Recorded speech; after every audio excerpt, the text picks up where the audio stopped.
rencontré Fatis à la mine de Zouérat, aux confins du désert sahraoui, à la frontière nord de la Mauritanie avec l'Algérie et le Maroc. Une gigantesque installation qui brille la nuit comme une ville occidentale.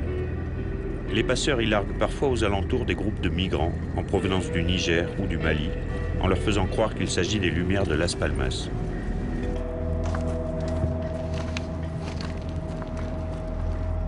Fatis a enfilé son voile de travail et nous a guidés sur le site de ses interventions d'électromécanicienne. Elle entretient et répare d'énormes véhicules de charge et de monstrueuses machines à broyer la montagne. Je confirme, travailler à la mine de Zouérat, bien qu'elle soit à ciel ouvert, n'a suscité en moi aucune vocation. Dans un vacarme incessant, les engins démesurés soulèvent d'épais nuages de sable et de minerais de fer mêlés. Le désert est tout gris et les victimes de cette pollution quotidienne ne sont pas comptabilisées.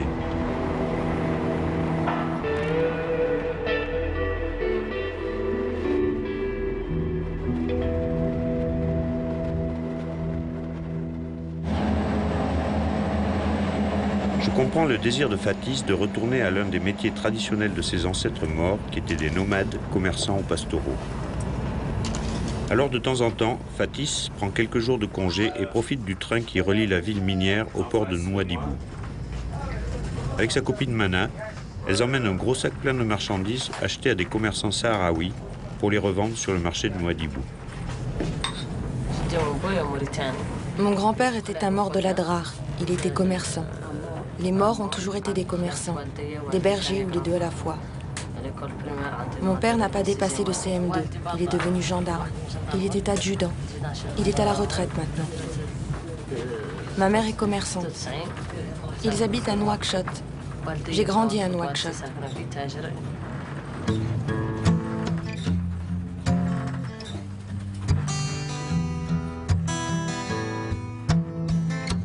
Dans la famille, on a tous choisi des études techniques. Je suis diplômée en électricité. J'ai eu un brevet d'électromécanicienne. J'ai trouvé un emploi à la SNIM, à Zouérat. J'interviens dans tout ce qui concerne les câblages sur les engins de la mine. Il m'arrive d'avoir des travaux qui demandent une grande force physique.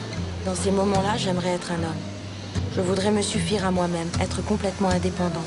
Et que jamais un homme puisse me dire qu'il m'a rendu service en dévissant un moteur à ma place.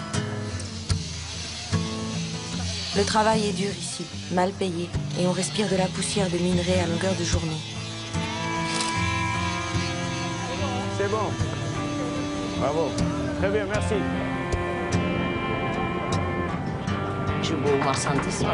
Avec ma copine Mana, qui est comptable à la mairie de Zouérat, on envisage de quitter le secteur public et d'ouvrir un commerce.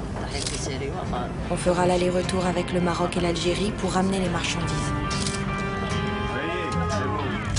C'est bon.